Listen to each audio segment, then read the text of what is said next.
Bom dia, pessoal! Tudo bem? Não ouvi ainda. Bom dia! Maravilha, agora sim. Eu queria muito agradecer a presença de vocês, agradecer também em nome da Miriam o convite da Garrido para participar do Smart Customer, coincidir com a minha passagem aqui no Brasil. Muito obrigada, tá bom? Bom, eu quero começar a palestra fazendo uma pergunta.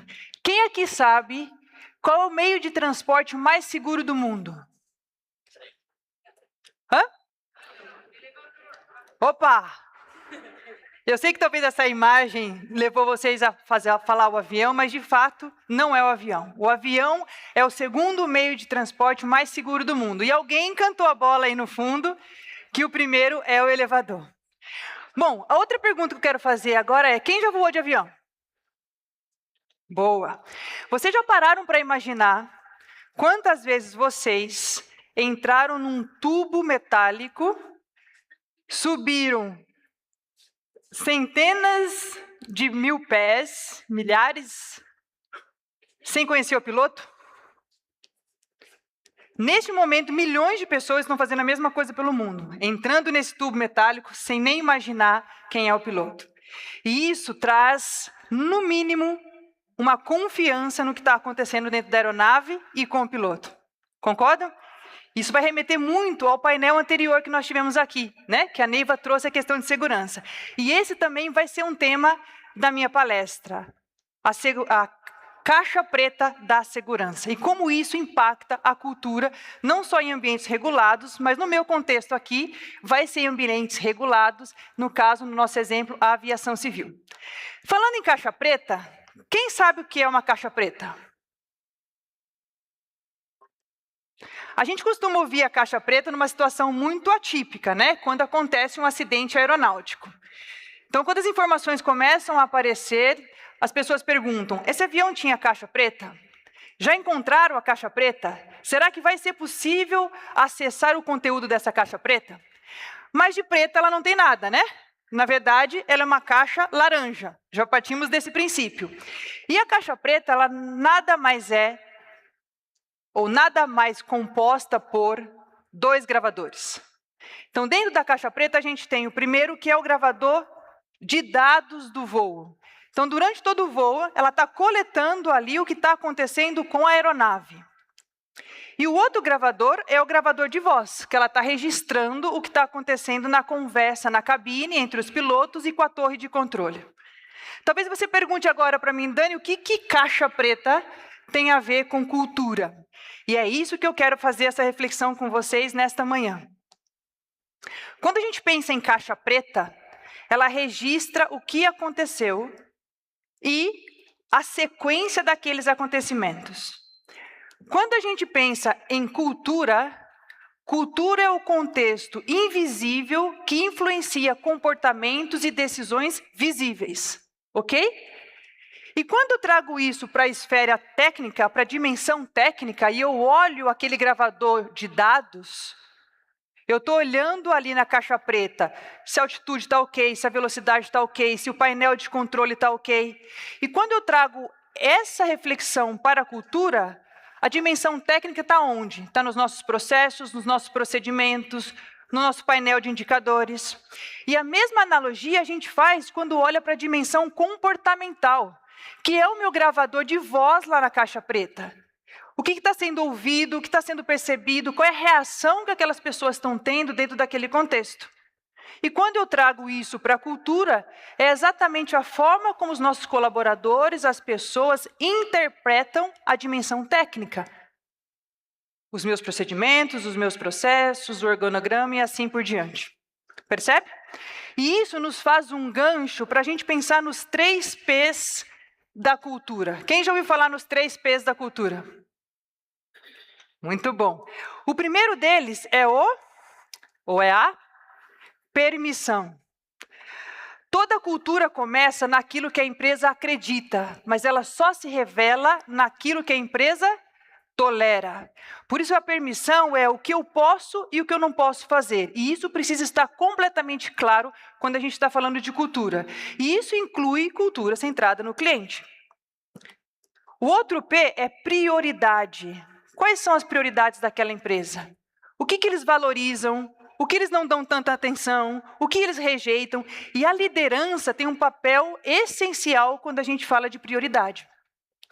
E o outro P, o terceiro P, a gente está falando de padrões, que são rituais.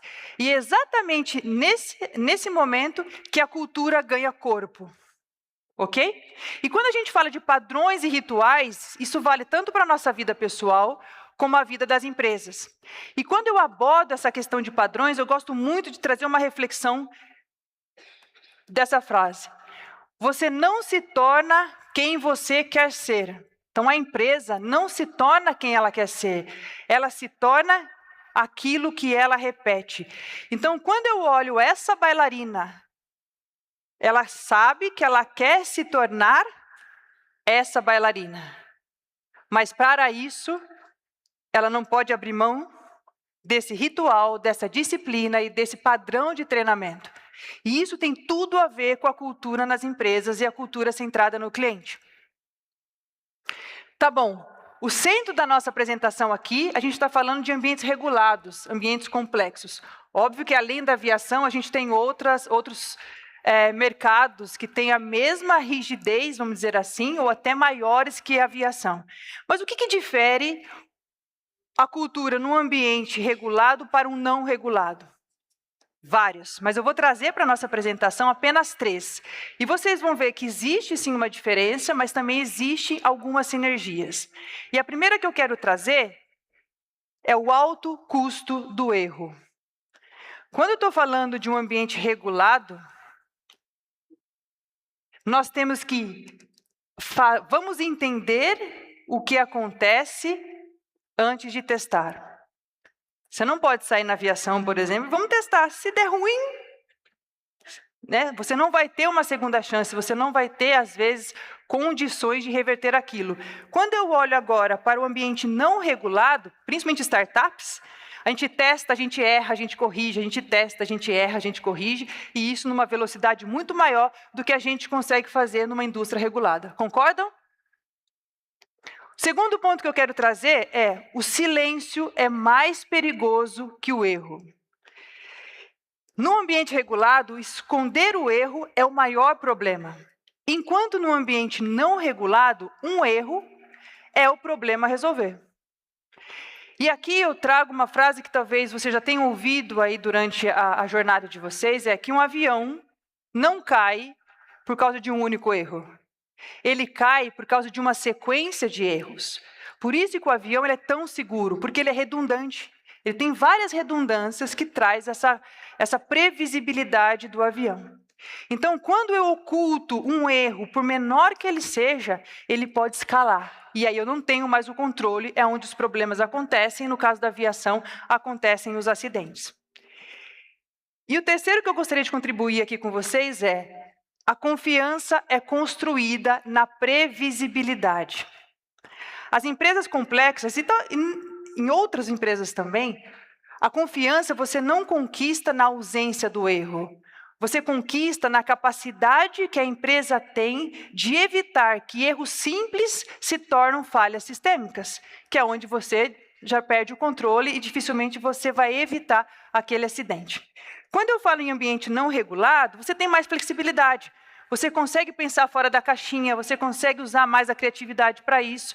Então, essa velocidade também diferencia do não regulado para o regulado. Tem um psicólogo britânico chamado James Reason, que ele desenvolveu esse modelo do queijo suíço. Quem já ouviu falar do queijo suíço? Maravilha. Ele, com esse modelo, ele quis mostrar que acidentes não são causados por um único erro, mas sim pelo alinhamento das falhas. Vamos entender um pouquinho melhor? Cada camada do queijo é uma camada de proteção. Só que nenhuma camada de proteção ela é perfeita. Ela sempre vai ter falhas. Essas falhas são os buracos. Então, quando a gente olha processos, tecnologia, treinamento, supervisão, terão falhas. Essas falhas, se elas estiverem alinhadas, é onde você tem o problema, e no caso da aviação, é onde você vai ter o acidente. E a cultura entra onde aqui? A cultura entra exatamente o quão forte ela é, que ela consegue evitar que ocorra esse alinhamento. E quanto mais fraca for a minha cultura, maiores vão ser esses buracos e a probabilidade de ter esse alinhamento é mais real. E aqui eu compartilho, inclusive, um pensamento muito interessante. Grandes falhas não surgem pela ausência de controle. Eles surgem quando as fragilidades dos controles se alinham. Então, não vamos cair na ilusão de que não temos problemas. Claro que todas as empresas têm problemas, mas essa mentalidade de que a gente faça melhoria contínua para evitar que os problemas se alinhem deve ser o foco. Concorda? Tá bom, voltando um pouquinho para o ambiente regulado. Muitas empresas elas estão conforme na legislação, na regulação. E na aviação, isso é primordial. Então, quando a gente fala de aviação, a gente lembra de segurança. Né? E segurança, de fato, é a prioridade da aviação. E é a maior prova de experiência do cliente que a gente tem nesse mercado. Mas por que ainda, você tendo todo o rigor da legislação e cumpri-la, eu ainda entrego experiências ruins? Será que eu não consigo conciliar aquilo que precisa ser feito por uma questão de segurança e operação com uma satisfação do cliente? Quem já teve alguma insatisfação com empresa aérea ou aeroporto? Pois bem, se eu pudesse, eu levantava 5 mãos aqui, porque é uma realidade. Mas o ponto positivo aqui é, já tem alguns anos que pelo menos a agência reguladora, que é a ANAC, a nossa, né, Agência Nacional da Aviação Civil, e isso está sendo replicado em outras agências na mudança de mentalidade. Então, o que aconteceu? Em 2012, não sei se vocês vão lembrar, o governo federal iniciou um movimento de privatização dos aeroportos brasileiros. Né? Então, começamos ali por Viracopos, Guarulhos. Eu trabalhei em Viracopos por 13 anos e acompanhei todo esse processo. E, nesse momento, a gente percebeu que estavam mudando um pouquinho a mentalidade. Foi onde eles criaram, dentro do contrato de concessão, o fator Q. O que já dá para imaginar o que é, né? Fator de qualidade. E o que é esse fator de qualidade? Ele nada mais é de conectar a performance do aeroporto com a satisfação do cliente. E o mais legal que a ANAC fez foi, lembra da caixa preta que a gente tinha o gravador de voz e o gravador de dados? A ideia veio para cá. A gente faz pesquisa, todos os aeroportos brasileiros têm a pesquisa, e nós temos as medições operacionais que a gente verifica elevadores, escada rolantes, tempo de migração, tempo de check-in, tempo de recolha de bagagem e assim por diante. E a gente faz o cruzamento dos dados operacionais, dados de tempo de espera com percepção do cliente. Mas ela não parou aí.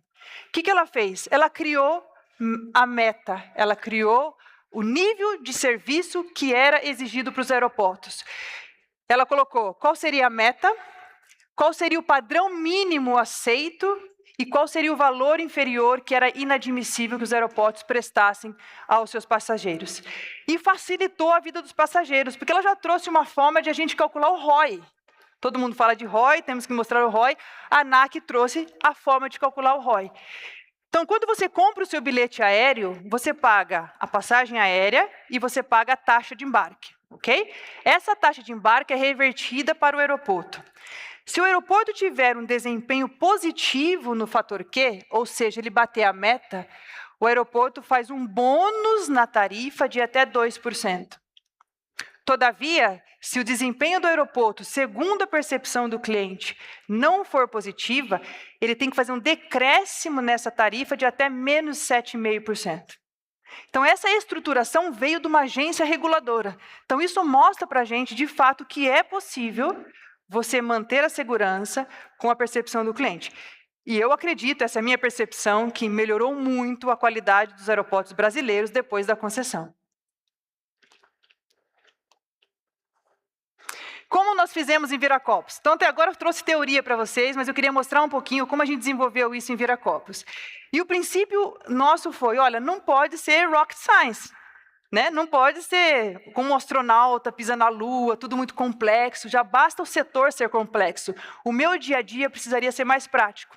Então, a gente criou um framework próprio, no qual a gente dividiu com 3 elementos. Primeiro, eu precisaria entender o fluxo do passageiro.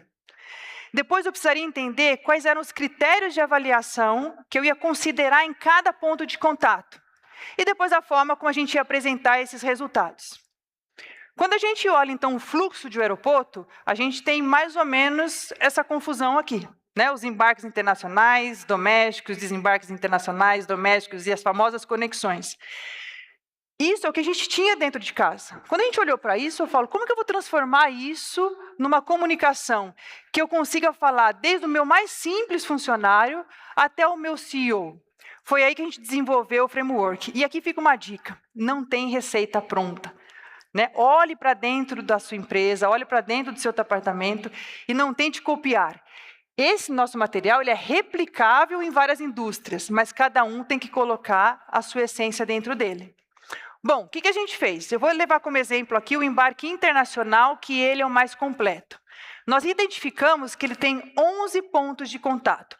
No momento que o passageiro entrou na via de acesso do aeroporto, até ele entrar dentro da aeronave, são 11 pontos de contato. A empresa inteira sabia que existia 11 pontos de contato. Feito isso, quais foram os critérios de avaliação que seriam considerados em cada um desses 11 pontos? A gente foi lá e criou 8 critérios de avaliação. E deixamos muito claro o que cada um significava. Agora vem a parte, como que eu vou apresentar isso no meu dia a dia para que o meu framework seja funcional? A gente usou legenda de cores e criamos 9 graus de satisfação ou alta preocupação naquele ponto de contato com aqueles 8 critérios. E aí a gente trabalhava diariamente com os cards, que parecem boletins de escola, né? Quem não lembra das notinhas ali das escolas? E aí isso a gente aplicava em cada um dos pontos de contatos. Para exemplificar um pouquinho, aqui estão os 11 pontos de contato. Eu estou considerando o check-in. Nós tivemos avaliação no card, a gente percebe que a questão de serviço ao passageiro estava em alerta, e a gente foi investigar. Quem já passou por isso em aeroportos? Ninguém? O que menos tem em aeroporto é tomada, né? A gente também passou por isso. E aí a gente fez todo um trabalho, que eu vou mostrar nos slides seguintes, a gente foi lá e achou a solução de liberar alguns power banks para os nossos passageiros. Eu tenho vários outros exemplos, só vou trazer mais um. Aqui, por exemplo, lá na área de embarque, a gente percebeu que serviço para o cliente ainda estava ruim e a gente presenciava cenas assim. Como que a gente vai lidar com isso? Como que eu vou envolver a empresa para que a gente consiga resolver esse problema? E aí tem outras alternativas, né? As salas de amamentações e assim por diante. Isso replicável para cada ponto de contato. E o mais legal e o que dava mais resultado e dinamismo desse framework era exatamente esse painel. Como fosse um painel de voo, é um painel de prioridades. Então, esse material, quando subia para a alta direção, ele já sabia aonde que ele precisava atacar a curto prazo, médio prazo e a longo prazo. Então, percebe que a gente criou uma dinâmica de comunicação em todos os níveis. E na vida real, a gente criou os grupos de trabalhos que iam construindo todo esse business case que precisava chegar para a minha alta direção. O primeiro grupo era um grupo multidisciplinar, então a gente envolvia praticamente todas as áreas da empresa para que a gente identificasse o problema e identificasse a causa raiz. E qual foi a estratégia que a gente usou como experiência do cliente? Eu me aliei à área de qualidade do aeroporto. Lembre, nós somos regulados, nós somos auditados o tempo todo, eu me aliei a eles. E nós usamos, durante todo esse trabalho, vários princípios de qualidade.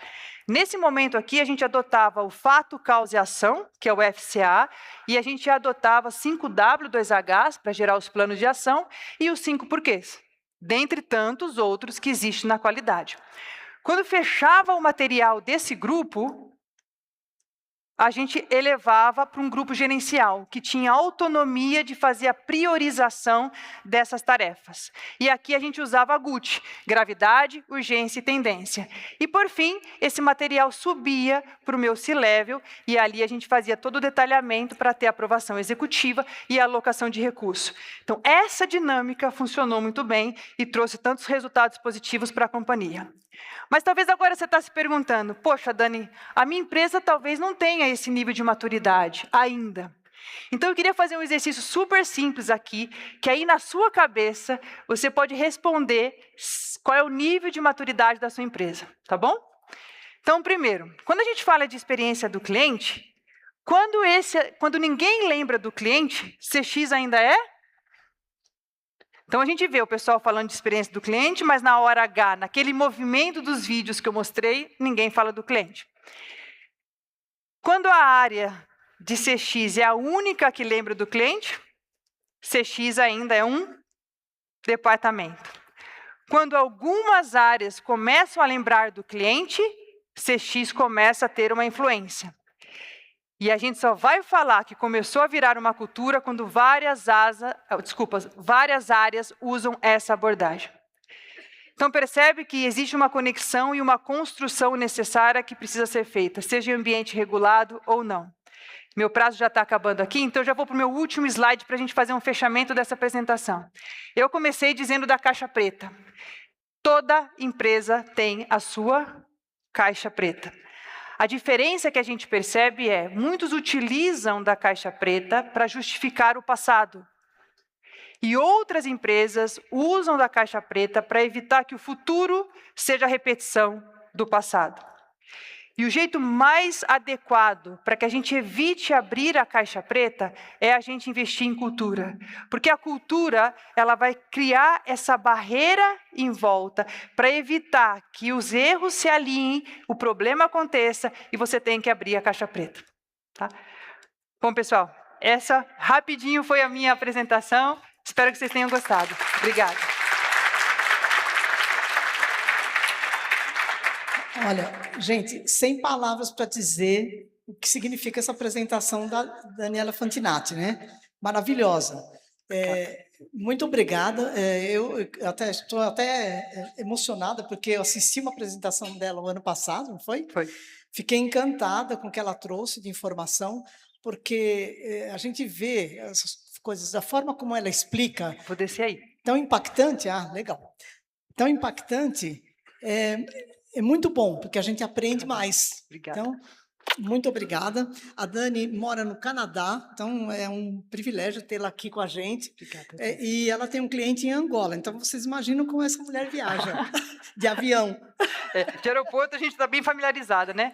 Obrigada, pessoal. Quem quiser manter contato, quiser ter acesso à apresentação, é só me conectar e a gente partilha, inclusive o framework, que eu acredito que pode ser útil aí em outras empresas. Obrigada pela oportunidade, Miriam, foi um prazer. Obrigada a você. Obrigada. Brilhante. Obrigada, gente. Parabéns. Deu? Obrigada.